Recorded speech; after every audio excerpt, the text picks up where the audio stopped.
नमस्कार। भातगाउँ टेलिभिजनको प्रस्तुति कार्यक्रम भातगाउँ विशेषमा स्वागत छ। म शकुन्तला। भातगाउँ विशेषको हरेक प्रस्तुति विशेष हुने गर्दछ र विशेष प्रस्तुतिमा हामी विभिन्न विषयवस्तुमा रहेर कुराकानी गर्दछौँ र विभिन्न विषयवस्तुमा कुराकानीको लागि हामीले समाजमा रहेका विभिन्न विशिष्ट र प्रतिष्ठित व्यक्तित्वहरूलाई यहाँ उपस्थित गराउँछौँ र उहाँहरूसँगै विभिन्न विषयमा घनीभूत छलफल गर्दछौँ। र आजको हाम्रो विषय रहेको छ स्वास्थ्य, जनस्वास्थ्य एवं जनस्वास्थ्य संस्था। र यसै विषयमा कुराकानी गर्नको लागि यहाँ हाम्रो पाहुनाको रूपमा जनस्वास्थ्य संस्था च्याम्बासिङका इमर्जेन्सी इन्चार्ज डाक्टर सुमिता चोलेखु आचार्य हुनुहुन्छ। आउनुहोस् उहाँलाई पनि कार्यक्रममा स्वागत गरौँ। सुन्ताजी नमस्कार, कार्यक्रममा स्वागत छ हजुरलाई। धन्यवाद। हजुर त आज जनस्वास्थ्य संस्थाको प्रतिनिधिको रूपमा यहाँ आउनुभएको छ है। जनस्वास्थ्य संस्थाले चाहिँ के कस्ता सुविधाहरू, स्वास्थ्य सेवाहरू चाहिँ प्रदान गरिरहेको छ अहिलेको अवस्थामा? जनस्वास्थ्य संस्था सेवामुखी हो। हजुर। हाम्रो जनस्वास्थ्य सेवामा चाहिँ प्राय सबै जस्तो सेवाहरू नै उपलब्ध छन्। तर अहिलेको कुरा गर्नु पर्दाखेरि पहिलाभन्दा धेरै थप कुराहरू गएका छन्। पहिला हामी जम्मा ओपिडी मात्रै थियो र सानो थरीको एउटा ओपिडी चलाएर पछि अहिले चाहिँ हामीले 24 घण्टा इमर्जेन्सीदेखि लिएर अहिले विभिन्न विशेषज्ञ सेवाहरूको सेवा प्रदान गरेका छौँ। त्यस्तै गरी ल्याबमा पनि थप जाँचहरू उपलब्ध गराएका छौँ। त्यस्तै गरी एक्सरे 24 घण्टा छ। भिडियो एक्सरेको पनि सुविधा छ। त्यस सँगसँगै विशेषज्ञ चिकित्सक सेवामा चाहिँ हाम्रो स्त्रीरोगको हुनुहुन्छ, बालरोगको हुनुहुन्छ, नाक कान घाँटी हाड जोड्ने, त्यस्तै गरेर नाक कान घाँटीको प्राय सेवाहरू छ। त्यस्तै अहिले फिजियोथेरापी पनि छ। अनि त्यो सँगसँगै तिलगङ्गा हस्पिटलबाट हामीलाई आँखाको पनि सेवा सुविधा प्रदान गरेको छ। हजुर, आँखा, स्त्रीरोग, फिजियोथेरापी लगायत चाहिँ जनस्वास्थ्यबाट चाहिँ के कस्ता सुविधाहरू, जस्तो विशेषज्ञ सेवा भन्नुभयो नि, यो बाहेक चाहिँ अरू के सेवाहरू चाहिँ उपलब्ध छन्? त्योसँगै हामीले चाहिँ एउटा डेन्टल पनि छ, दाँत सम्बन्धीको पनि छ। हजुर। अनि त्यसमा 24 घण्टा इमर्जेन्सीमा सेवा हुने भएको हुनाले जुनै पनि बेला केही समस्या पर्यो भने उपलब्ध सेवा हुन्छ। हजुर, अहिले जुन यो लकडाउनको समयमा चाहिँ यो सङ्क्रमणको जोखिमको कारणले गर्दाखेरि चाहिँ सेवा सुविधाहरूमा अवरोध आइरहेको भन्ने कुरा सुन्नमा आइरहेको छ। कसरी चाहिँ सेवा प्रदान गरिरहनु भएको छ? जस्तै त हजुरले भर्खरै भन्नुभयो नि 24 घण्टा सेवाहरू चाहिँ उपलब्ध छन् भनेर। ओपिडी पनि 24 घण्टा हो कि वा टाइमअनुसार हप्तामा 1-2 दिन बन्द गरेर कसरी चाहिँ सञ्चालन भइरहेको छ अहिले? हजुर, सुरुमा लकडाउनको समय हुँदाखेरि चाहिँ हामीले सरकारले निर्णय गरेअनुसार हामीले सबै इमर्जेन्सी मात्र चलायौँ। इमर्जेन्सीमा पनि इमर्जेन्सी केस सँगसँगै हामीले दीर्घ रोगीको जुन औषधि लिने गर्नुहुन्छ, जस्तै सुगरको, प्रेसरको, दमको, अब प्यारालाइसिसकै भयो, मुटु सम्बन्धीको रोगहरू, त्यो औषध तुताउनु हुँदैन, नियमित रूपमा खाइराख्नु पर्ने हुन्छ। त्यस्तो खालको बिरामीलाई पनि असर नहुने गरी हामीले चाहिँ दिनहुँ खानुपर्ने औषधि नतुताउने गरी त्यस्तो सेवा पनि दिएको छौँ। अहिले अब लकडाउन अलिक खुकुलो हुने समयमा चाहिँ सरकारले गरेको निर्णय अनुसार नै हामीले ओपिडी पनि सुचारू गरौँ। ओपिडी सुचारू गरेको चाहिँ लगभग अहिले 2-3 महिनै भइसक्यो। 2 महिनै भयो लगभग। 2 महिनाको अन्तरालमा चाहिँ बिरामीको चाप पनि त्यस्तै बढ्या छ। अहिले खुकुलो भएकोले पनि त्यो बढेको स्वाभाविक नै हो। त्यस्तो अवस्थामा चाहिँ हामीले बिरामीसँगै आउने र बिरामीलाई दुवैलाई मास्क अनिवार्य रूपमा लगाएर आउनुहोस् भनेर हामीले गेटमा नै सुरक्षा अपनाएका छौँ। गेटबाट नै हामीले स्क्रिन जस्तै गरेर तपाईँलाई के समस्या हो, कहाँ जानुपर्ने हो, त्यो टुङ्गो लगाएर, यदि इमर्जेन्सी केस छ भने इमर्जेन्सीमै पठाइदिनु पर्यो, होइन सामान्य ओपिडी केस हो भने चाहिँ ओपिडीमा पठाउने र मास्क लगाएर। त्यो सँगसँगै हामीले सेनिटाइजरको पनि उचित व्यवस्था गरेका छौँ। त्यो सेन्सरवाला सेनिटाइजर छ, अहिले हातले छुनु पर्दैन। त्यस्तो सेनिटाइजरको युज गरेर हामीले उचित सेवा प्रदान गरिरहेका छौँ। हजुर, स्वास्थ्य संस्था भनेको त्यस्तो संस्था हो जुन अहिलेको अवस्थामा कोरोनाको कहर भएको बेलामा र सङ्क्रमित भएको अवस्थामा, सङ्क्रमण बढिरहेको अवस्थामा प्रथम स्थानमा रहेर, अग्रपङ्क्तिमा रहेर चाहिँ भूमिका निर्वाह गरिरहेको संस्था हो, जहाँ चाहिँ मान्छेहरू कुनै स्वास्थ्य समस्या देखिने बित्तिकै चाहिँ त्यही पुग्ने गर्दछन्। यस्तो अवस्थामा चाहिँ जुन भर्खरै भन्नुभयो स्क्रिन लगाएर चाहिँ हामी सोधपुछ गरिसकेपछि मात्रै जहाँ जानुपर्ने हो सम्बन्धित निकायमा जाने, सम्बन्धित ठाउँमा जाने र सेनिटाइजरको चाहिँ उचित व्यवस्थापन भइरहेको छ भन्दै पनि विभिन्न जोखिमहरू त हुन सक्छन्। थाहा हुँदैन कि लक्षणहरू देखा पर्न सक्दैन नि त अगाडि नै कोरोनाको सङ्क्रमण छ कि छैन के छ भनेर। त्यो अवस्थामा चाहिँ कसरी चाहिँ सावधानी अप्नाइरहनु भएको छ? अब हुन त नेपालमा प्राय केसहरू 95% भन्दा बढी त असिम्टोमेटिक नै छन्, लक्षण बिना नै कोरोना डायग्नोस भएको छ। त्यस्तो अवस्थामा जोखिम के भयो भन्दाखेरि कसलाई कोरोना भएको छ भनेर मुख हेरेर थाहा पाउन अझै सक्दैन। त्यस्तो अवस्थामा चाहिँ हामीले के गर्ने गरेका छौँ भने सामान्य अब ज्वरो आएको छ कि छैन, रुगाखोकी लागेको छ कि छैन, सास फेर्न गाह्रो भएको छ कि छैन, त्यो सोध्ने। त्यो सोधेर त्योसँग अब हामीलाई मेबी यो कोरोना हुनसक्छ कि सक्दैन पहिला त्यो छुट्याउनु पऱ्यो। त्यो छुट्याएर यदि हुनसक्छ हाम्रो डायग्नोसिस प्रोभिजनल डायग्नोसिस भन्छ, हिस्ट्री सोधेर यदि हुनसक्छ जस्तो भयो भने हामी हुन त 1 मिटरको डिस्टेन्स कायम गर्छौँ नै। त्यो बिरामीलाई सोध्नुभन्दा अगाडि नै उचित मास्क लगाएर बिरामीलाई पनि स्वयं स्वास्थ्य कर्मीले पनि 24 घन्टा मास्क लगाएर अनि ग्लोभ्सको प्रयोग गरेर हामी बिरामीको कन्ट्याक्टमा जान्छौँ। त्यसको लागि यदि सोध्ने मात्र हो भने कमसेकम 1 मिटरको दूरी कायम गरेर सोध्छौँ। र अब अघि नै भने जस्तै कि कोरोनाकै शङ्का लाग्यो भने हामी अझ सतर्कता अप्नाएर उहाँलाई अब हाम्रो जनस्वास्थ्यमा चाहिँ त PCR व्यवस्था छैन, त्यही भएर हामीले त्यस्तो केसलाई चाहिँ हामी PCR गर्नलाई अर्को हस्पिटल पठाइदिन्छौँ। होइन सामान्य केस हो भने चाहिँ हामीले अब इमर्जेन्सीमै राखेर उपचार गर्छौँ, अब्जर्भेसनमा राखेर निको हुने जस्तो भयो र ठिक हुन्छ यो केस भन्ने लाग्यो भने हामी राखेर घर पठाइदिन्छौँ। होइन अब अझै जटिल हुनसक्छ यो केसले हाम्रोमा अझै यसलाई थप उपचार चाहिन्छ, थप जाँच चाहिन्छ भने चाहिँ हामी अर्को हस्पिटल पठाइदिन्छौँ। त्यसको लागि हामीले सुरुमै उहाँलाई कुन हस्पिटल जाँदा उचित हुन्छ भनेर सल्लाह सुझाव दिएर त्योसँगै अब प्राय बिमाको पनि हुन्छ हाम्रोमा, बिमा हुने हस्पिटल जानलाई बिमा गरेका बिरामीहरूलाई बिमा हुने हस्पिटलै पुर्याइदिन्छौँ। होइन अब बिमा हुन नभएको अथवा अब सामान्य चेकअपमै आउनु भएको त्यस्तो अवस्थामा चाहिँ हामीले अब त्यस्तै खालको हस्पिटलमा चाहिँ फोन गरेर डाइरेक्ट त्यहीँको स्वास्थ्य कर्मीसँगै कन्ट्याक्ट गरेर त्यहाँ बेड खाली छ कि छैन, त्यहाँ यस्तो बिरामी भएको छ, त्यहाँ आउँदाखेरि त्यो बिरामीलाई सेवा प्राप्त हुन्छ कि हुँदैन, एडमिसन गर्नु पर्यो भने बेड खाली हुन्छ कि हुँदैन र विशेषज्ञ हामीलाई जुन चाहेको हो त्यो सम्बन्धित विशेषज्ञ सेवा प्राप्त हुन्छ कि हुँदैन त्यो सबै जानकारी लिएर मात्र हामीले रिफर गर्ने गरेका छौँ। हजुर, विशेष जानकारी प्राप्त भइसकेपछि मात्रै हामीले आफ्नो कक्षामा आएको बिरामीलाई चाहिँ अन्यत्र पठाउने कुरा उल्लेख गर्नुभयो। त्यो लगायत अब सङ्क्रमणको जोखिम त यथावत रहेकै छ होइन। उपचारमा आउने हरेक बिरामी वा सेवाग्राहीले चाहिँ उचित तवरले चाहिँ उपचार प्राप्त गरिरहेका छन् कि छैनन्, सेवा प्राप्त गरिरहेको छ कि छैन, केही गुनासो आएको छ कि छैन, हामीले चाहिँ राम्ररी ट्रिटमेन्ट भएन, कोरोनाको कहरले चाहिँ हामीलाई मिसबिहेभ गर्यो जस्तो कुराहरू सुन्नमा आएको छ कि छैन तपाईँहरूले? अब यो कोरोनाको कहरले त डर सबैलाई लागेकै छ, सबैजना त्रसित नै छन्, त्यसमा हामी पनि छौँ। एउटा हामी त अघि भने जस्तै तपाईँले भन्नुभयो हामी फ्रन्टलाइनमै छौँ स्वास्थ्य कर्मी त, हामी त त्यसको बावजुद पनि सचेत भएर काम गरिरहेछौँ। त्यसको अब त्योसँगै बिरामीहरू जुन आउनुहुन्छ उहाँहरूलाई पनि हामी सचेत हुन त एकदमै भन्छौँ, तर कतिलाई त अहिले सबै कोरोनाको बारेमा सबैलाई थाहा छ, थाहा भए तापनि कतिले पढेर कतिले अब सामाजिक सञ्जालमा पनि कति आइरहेका हुन्छन् बुझेर बस्नुहुन्छ, तर पनि व्यवहारमा उतार्न र त्यसलाई अनुशासित ढङ्गले व्यवहारमा उतार्न एकदम गाह्रो भएको अवस्था छ अहिले चाहिँ। कतिले बुझ्छन् तर पनि व्यवहारमा उतार्न सकेका छैनन्, कति कमजोरी छन्, त्यसलाई अनुशासित रूपमा पालना गर्यो भने एक त कोरोनाले त्यस्तो धेरै व्यापक फैलिने थिएन।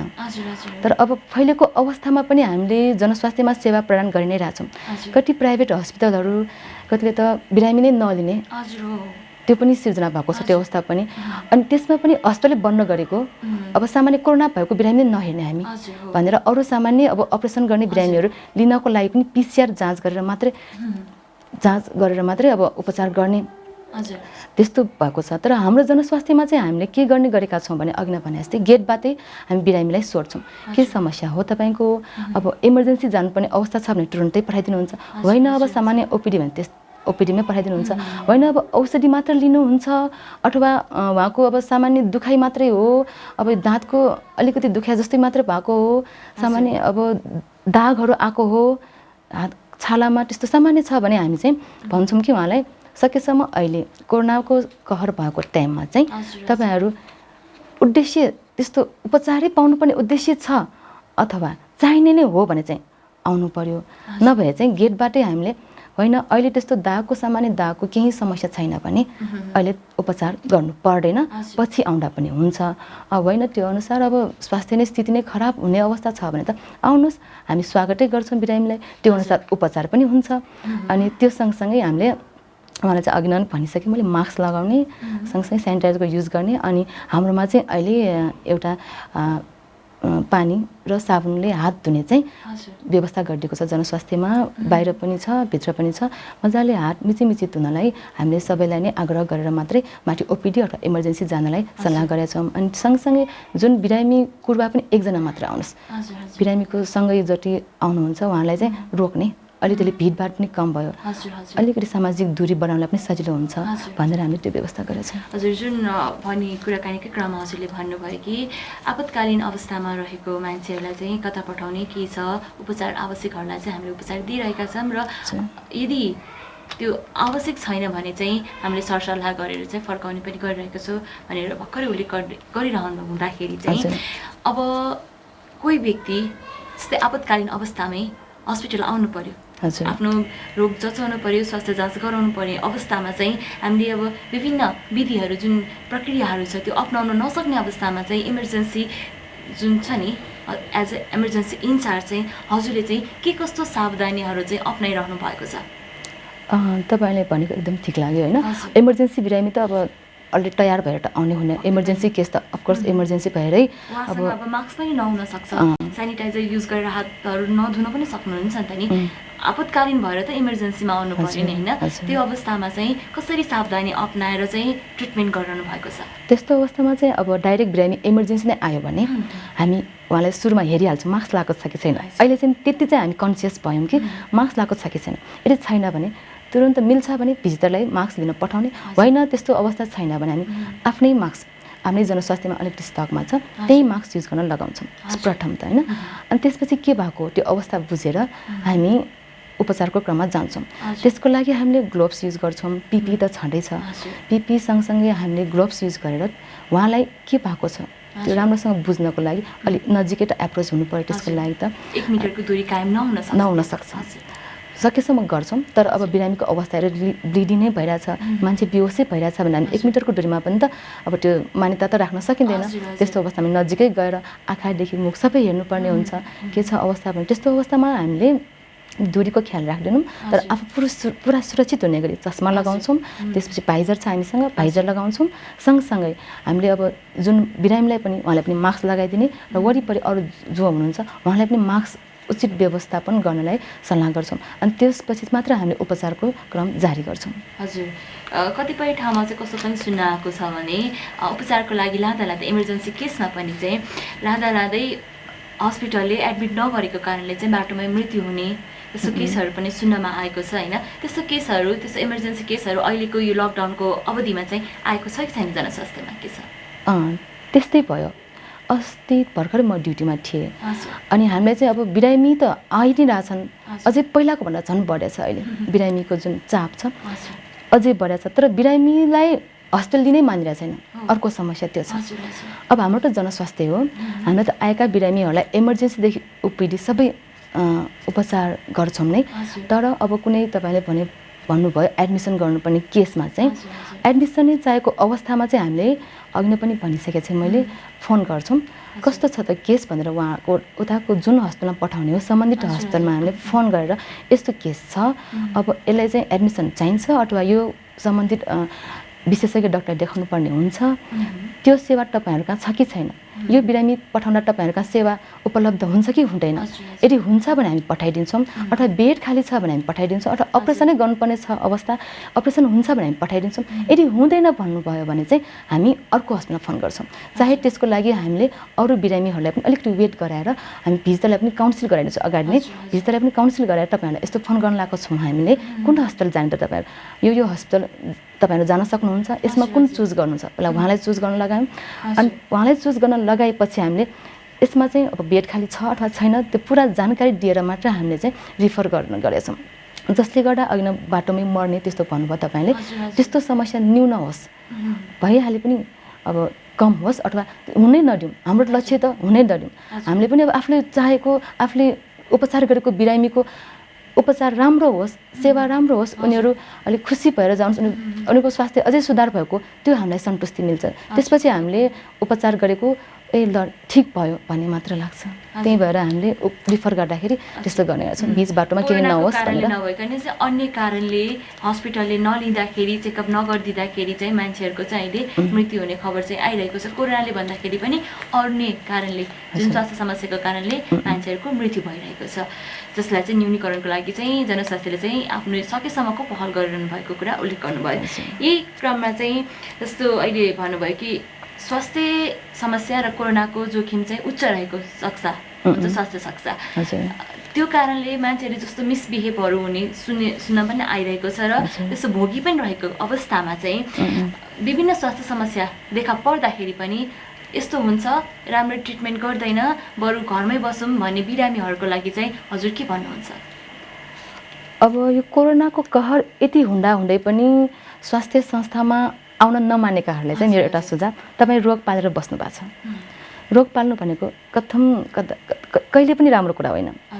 त्यो कोरोना भए पनि राम्रो होइन, त्यो अरू सामान्य अरू रोगहरू जस्तै सुगर, प्रेसरै भयो, अरू झाडा पखालै भयो, पालेर राख्नु कहिले पनि राम्रो हुँदैन। त्यसले झन् हाम्रो शरीरलाई नकारात्मक असर गर्छ। त्यही भएर पनि हामीले जुन अब कोरोनाको बारेमा त प्रायः सबैले बुझिसकेका छन्।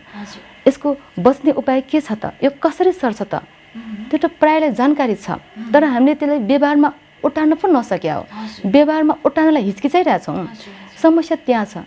कोरोनाको समस्या त छ, जताततै छ। यो कसैले रोकेर रोक्न सकिनेवाला छैन। तर आफू सचेत भयो भने, हामी सचेत भयौँ भने, अथवा आफूले सजग भएर काम गऱ्यौँ भने, एउटा अनुशासित भएर लाग्यौँ भने यो अवश्य पनि हामीलाई सर्दैन। त्यही भएर स्वास्थ्य संस्था आउन डराउनु पर्दैन। किनभने तपाईहरू बिरामीहरू जति डराउनु भएको छ, स्वास्थ्य कर्मीहरूले त्यति नै सचेत भएर काम गरिरहेछौँ। हामी आफू पनि सचेत हुन्छौँ, हामी तपाईँलाई पनि सचेत हुनलाई त्यति नै जानकारी दिन्छौँ।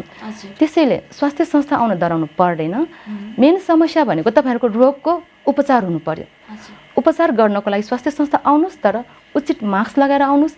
त्यहाँ सेनिटाइजर छ, सेनिटाइजरको उचित प्रयोग गर्नुहोस्। साबुन पानी छ, साबुन पानीले मजाले हात धुनुहोस् 20 सेकेन्डसम्म फिजाउने गरी। अर्को सामाजिक दूरी कायम गर्नुहोस्।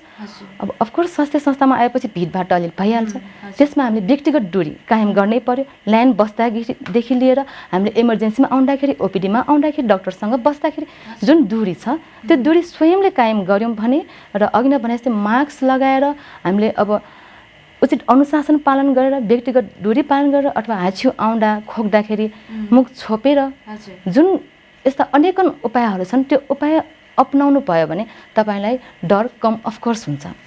जुन यो कोरोना सङ्क्रमण देखिन थालिसकेपछि, कोरोना कहर सुरु नहुँदाखेरि नै चैत 11 गतिबाट चाहिँ हामीले लकडाउन सुरु गर्नुभएको थियो सरकारले, जसलाई चाहिँ साउनको 7 गतिबाट चाहिँ हल्का खुल्ला गरेको जस्तो गरेर सरकारले परिवर्तन गरेको छ। जुन पहिलेको बन्दाबन्दी थियो, अहिले त्यो अवस्था छैन। तर कोरोनाको कहर र सङ्क्रमणको जोखिम चाहिँ यथावतै रहेको अवस्थामा चाहिँ जुन त्यो लकडाउनको अवधि र अहिलेको अवधिलाई चाहिँ हजुरले स्वास्थ्यको दृष्टिकोणले, स्वास्थ्यको जोखिमको दृष्टिकोणले चाहिँ कसरी लिनुभएको छ? अब हाम्रो लकडाउन सुरु भएको चैत 11 गतेदेखि, त्यो बेला हामीसँग जम्मा 2 जना मात्र सङ्क्रमित थिए। अहिले 4 महिना जति भयो लकडाउन भएको, त्यसमा 18,000 भन्दा बढी सङ्क्रमित भइसक्यो। यसरी लकडाउन गरे तापनि 18,000 भन्दा बढी सङ्क्रमित छन् भने अहिले लकडाउन खुलेको अवस्थामा हामीले कम होला भनेर त भन्न त गाह्रै छ। त्यही भएर जोखिम त बढेकै छ। त्यस्तो अवस्थामा यो लकडाउनदेखि अहिलेको अध्ययन गर्दाखेरि, अहिलेको सङ्क्रमणको सङ्ख्या अध्ययन गर्दाखेरि कस्तो भयो भन्दाखेरि, सुरुमा त हाम्रो देशमा बाहिरबाट आएकाहरूले नै सङ्क्रमण फैलाएको भयो। त्यसमा पनि प्राय भारतबाटै आएका छन्। अहिले तत्कालै त्यो खुल्ला नाका, भारत र नेपालको जुन खुल्ला नाका छ, त्यसले गर्दाखेरि सङ्क्रमणको सङ्ख्या वाट्टै बढ्नु एउटा भयो। त्यसपछि नाकामा लकडाउन हुँदाखेरि जुन हामीले अब सिपाहीहरू राखेर अलिक कडा गर्दा पनि त्यहाँ टोडेर कसरी हाम्रा जनताहरू आए, त्यसले गर्दा त झन् सङ्क्रमण बढेको हुनै हो। अब लकडाउन खुलेपछि झन् त्यहाँ त कोही पहिला भन्दा त कडाइ त खुकुलो भइहाल्यो। खुकुलो भएपछि अब झन् बढ्ने सम्भावना छ। त्यसपछि हाम्रो जुन अहिले मान्छेलाई अब अलिक बानी भइसक्यो। पहिला भए 2 जना हुँदा लकडाउन हुँदाखेरि ओहो ल कोरोना सर्छ है भनेर डर थियो, अझै डर थियो। ल कोरोना भयो, अब चाइनामा यति मरे, यता यति मरे, अमेरिकामा यस्तो भयो, यस्तो शक्तिशाली देशले त कन्ट्रोल गर्न सकेन, हाम्रो नेपालमा के होला, सबैको मनमा त्यही थियो। इभन हामीलाई पनि जनस्वास्थ्यमा काम गर्दाखेरि ओहो त्यहाँ आयो, हाम्रो कसरी काम गर्ने होला, ड्युटी जानलाई मनमा ढुकढुक हुने क्या एक किसिमको। ल बच्चाबच्ची छ घरमा, फ्यामिलीलाई पो सार्ने हो पनि हामीले, अब हामीलाई भयो भने हामीले पनि त फ्यामिलीलाई सार्ने धेरै चान्स भयो, साथीभाइलाई सार्छौँ, अब कहीँ जानु भएन, हामीलाई पनि एउटा किसिमको डर चाहिँ थियो त्यो बेला। अब बिस्तारै मान्छेहरूको त्यो परम्परा जस्तै भइसक्यो। 4 महिना त लगभग मान्छेले लकडाउनमा बसे, सबैजना अब अलिअलि अनुशासित पनि भयो, कतिले व्यवहारमा उतारे, कतिले उतारेनन्। त्यसका बावजुद त यो कोरोना अझै 18,000भन्दा बढी भयो। मर्नेको सङ्ख्या पनि त अहिले 48 पुग्यो। त्यो पुगेको अवस्थामा अझै हामीले लकडाउन पनि राखिरहेको पनि भन्न मिलेन। सरकारले पनि उद्देश्य के राखेको जस्तो लाग्छ भने मलाई, अब यसरी लकडाउन गरेर त हुनेवाला छैन, किन जनमानसमा एउटा आफ्नो लाइफस्टाइल नै ठप्प भइसक्यो। यसले गर्दा कतिलाई गाह्रो त जीवन चलाउन त गाह्रै छ। अब खानदेखि सबै एक हिसाब त गाह्रै भयो, आउन जान सबै बन्द भएको छ। त्यो अवस्थामा अलिकति सहज होस्, मानिसको जीवन अलिक सहज तरिकाले बिताउन मिल्छ कि भनेर लकडाउन खोलेको जस्तो लाग्छ। तर मान्छेहरूले के सोच्यो हामीले भन्दाखेरि अब लकडाउन खोले त कोरोना पनि अन्त भयो, तर त्यस्तो त होइन। यो लकडाउन खोल्दैमा कोरोना शून्य भएको छैन, कोरोना अझै बढिरहेछन्, अझै बढ्न सक्ने धेरै चान्स छ। त्यही भएर अझै पनि म भन्छु सुरक्षित भएर बसौँ हामी। अनावश्यक रूपमा भिडभाडमा जाने, उद्देश्य बिना बाहिर निस्कने अथवा मास्क नलाइकन बाहिर जाने र सामाजिक दूरी कायम नगरिकन बस्ने चाहिँ नगरौँ। चाहिने नै अवस्थामा जानै पर्यो। स्वास्थ्य संस्थादेखि हामी जुन अहिले त सबै रेस्टुरेन्ट पनि सबै खुलिसकेको छ। अब कमल विनायक, हामी भक्तपुरकै कुरा गर्नुपर्दा कमल विनायकदेखि डरस्केर कति भिड हुन्छ। असमतिर त झन् भन्नै पर्न, काठमाडौँ त्यस्तै छ। काठमाडौँ जान लाग्यो जाम यत्तिकै छ, एकदमै भिडभाड छ। त्यो अवस्थामा अब कोरोना घट्छ भनेर त कल्पना गर्न सक्दैनौँ। त्यही भएर आफू सुरक्षित भएर बसौँ। जोखिम त अझै छँदैछ, कोरोना शून्य पार्न अझै टाइम लाग्छ। यो लकडाउन खुलेको भनेको कोरोनाको अन्त्य भएको भनेर चाहिँ नबुझ्नुहोस् होला, यति हो। कोरोना अन्त्य भएको छैन। जबसम्म भारतमा कोरोनाको सङ्क्रमण अलि बढिरहेछ, अझै बढ्छ, त्यो छुट्टै कुरा हो, घट्न सक्छ पछि गएर। त्यस बेलासम्म नेपालमा शून्य हुनेवाला अवस्था छँदै छैन। त्यसको जोखिम चाहिँ झन् बढेकै छ। हजुर, खुला नाका छ। अर्को हाम्रो जुन नेपालमा उता गएर काम गर्ने भयो, कामदारको रूपमा रहने भयो, उनीहरू चाहिँ सङ्क्रमण लिएर वा भाइरससँगै नेपाल फिर्ती हुने भयो। त्यो कारणले चाहिँ जोखिम यथावत रहेको हो। हजुर, अनि त्यो पनि भयो। अर्को फेरि मलाई के लाग्छ भने यो कोरोना भनेको भलाड्ने भाइरस हो कि, यत्तिकै सर्दैन, यो आफै आउँदैन। अब हामी मध्ये नै कोही सङ्क्रमित भएपछि उसले ल्याउने हो, उसले एक ठाउँबाट अर्को ठाउँमा सार्ने हो, एक व्यक्तिबाट अर्को व्यक्तिमा सार्ने हो। त्यही भएर यसलाई बुझौँ, कोरोनालाई बुझौँ, त्यसपछि व्यवहारमा उतारौँ, हामीले अनुशासित हौँ।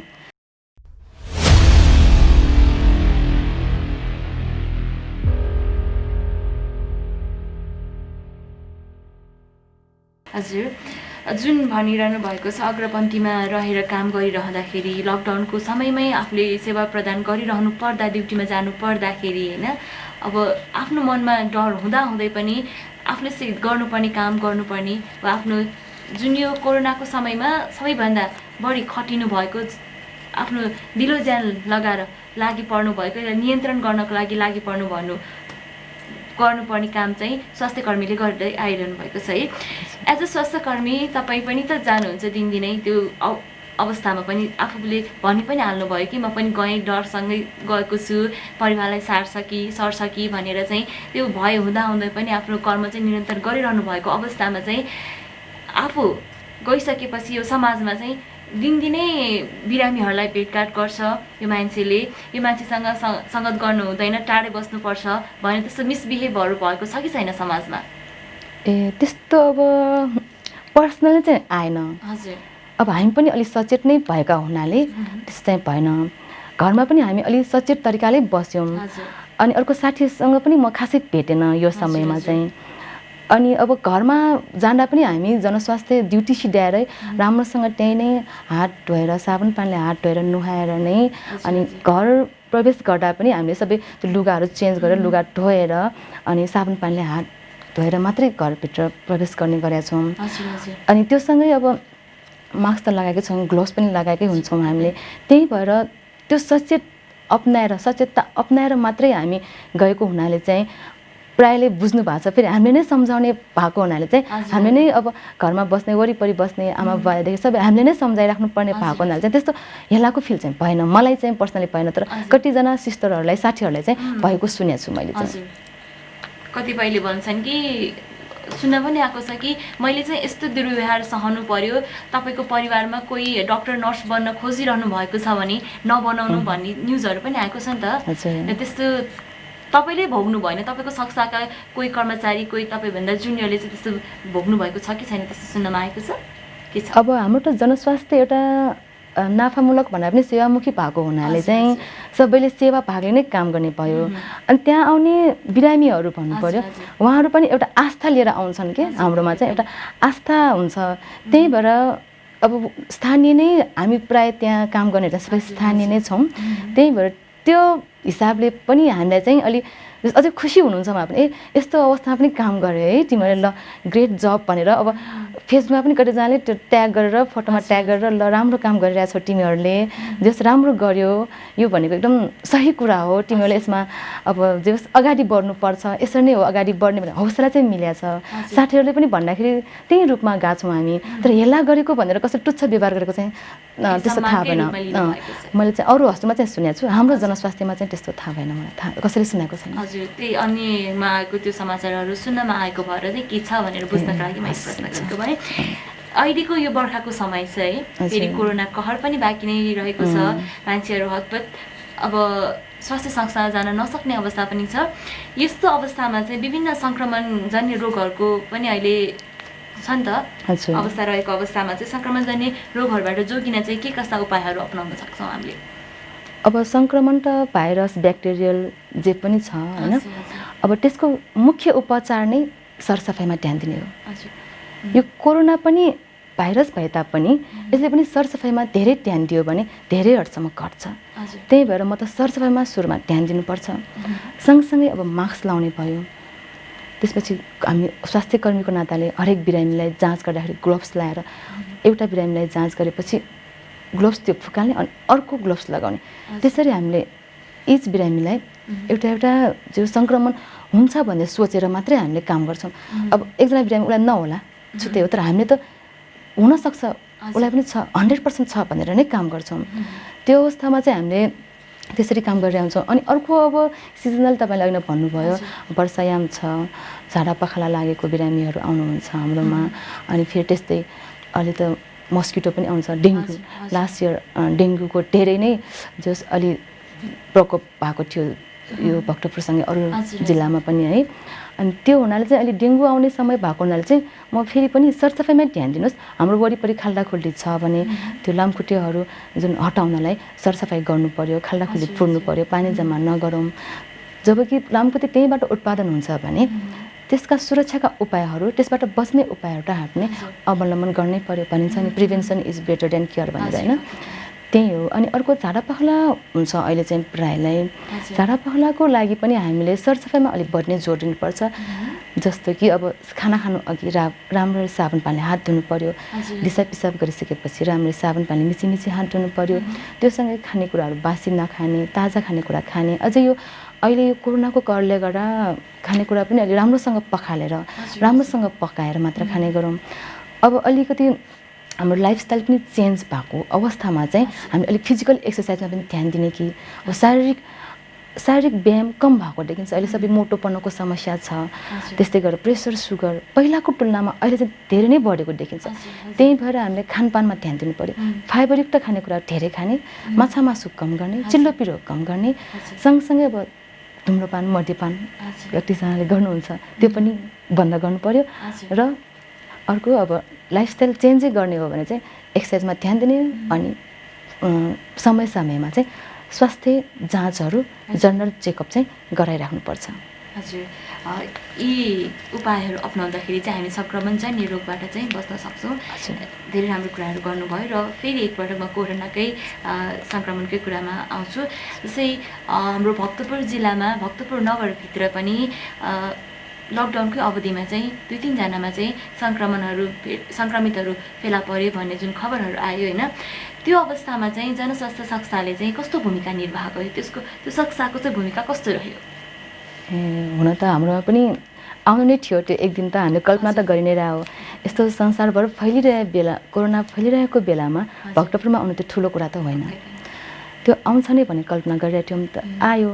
त्यो अवस्थालाई हामीले कसरी ट्याकल गऱ्यौँ त, जनस्वास्थ्यले कसरी गऱ्यौँ भन्दाखेरि चाहिँ सुरुमा त जुन ठाउँमा कोरोना सङ्क्रमित भेटिए त्यो ठाउँलाई सिल गर्नलाई सहयोग भयो। त्यसपछि अब उहाँसँगको कन्ट्याक्टमा जो हुनुहुन्छ उहाँलाई जो अब कन्ट्याक्ट ट्रेसिङ भयो, कन्ट्याक्ट ट्रेसिङ गर्दाखेरि हामीले जनस्वास्थ्यबाट पनि PCR गर्नलाई स्टाफहरू पठाइएको थियो। त्योसँगै अब बिरामीलाई क्वारेन्टाइनमा पनि राखियो, आइसोलेसनमै राखियो भन्नु पर्यो। उहाँको जुन फ्यामिली मेम्बर्सहरू छ कन्ट्याक्ट ट्रेसिङमा पर्नु भएको उहाँहरूलाई पनि क्वारेन्टाइनमै राखियो। थप त्यसपछि चाहिँ हामीले जनस्वास्थ्यबाट नै माइकिङ सुरु भयो।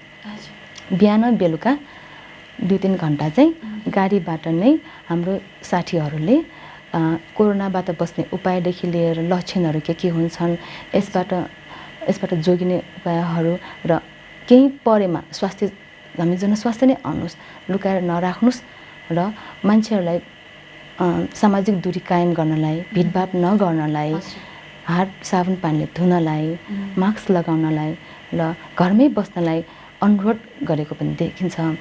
त्यो सँगसँगै अनि जुन अब विदेशबाट आएकोबाट नै सङ्क्रमण धेरै भेटिएको हुनाले जनस्वास्थ्यबाट नै हरेक वडामा गएर त्यहाँको जतिजना विदेशबाट आएका छन् उनीहरू सबैको कन्ट्याक्ट ट्रेसिङ पनि गरियो र उनीहरूलाई RDT पनि गरियो। पोजिटिभ आएकाहरूलाई छुट्टै आइसोलेसनमा राखियो र नेगेटिभ आएकाहरूलाई त्यो अनुसार 14 दिन अझै होम क्वारेन्टाइनमा बस्नलाई अनुरोध गरिएको थियो। त्यस्तो गर्दाखेरि धेरै हदसम्म फैलिन पाएन भक्तपुरमा। अनि त्यो जुन जाँच गरेको स्वास्थ्य कर्मीहरू हुनुहुन्छ हाम्रो साथीहरू उहाँहरूलाई पनि हामीले जनस्वास्थ्यमै क्वारेन्टाइनमा राखेका छौँ। अनि अब भक्तपुर नगरपालिकामै कोरोना भेटेपछि चाहिँ हामी पनि अलिक बढी सचेत भयौँ। जस्तै अघि पनि भने हामीले गेटबाट नै एकदम स्क्रिनिङ गर्न थाल्यौँ, कस्तो बिरामी हो, के खालको हो भनेर सबै गऱ्यौँ। मास्क अनिवार्य रूपमा लाउनु पर्ने व्यवस्था गऱ्यौँ, सेनिटाइजरको प्रयोग गर्न लगायौँ, त्यसपछि साबुन पानीले हात धुन लगायौँ। ल हामी स्वास्थ्य कर्मीहरू सहित सबैजनाले PPE लगाएर मात्रै काम गऱ्यौँ र हरेक बिरामीलाई एउटा कोरोना हुनसक्छ भनेर त्यो शङ्काले हेरेर ताकि उहाँले अरूलाई नफैलाओस्, हामी पनि सर्नलाई बाध्य नहोस् र हामीले पनि अरूलाई नसारौँ। स्वास्थ्यकर्मी एकजनालाई छोएर मलाई मानौँ लागेको छैन अथवा लागेको भए तापनि मैले अरूलाई नसारौँ भनेर हामीले त्यो व्यवस्था गर्नको लागि हरेक बिरामीलाई हेर्दाखेरि हामीले हरेक टाइम ग्लोभ्स चेन्ज गरेर त्यसरी उपचार गरेको छौँ।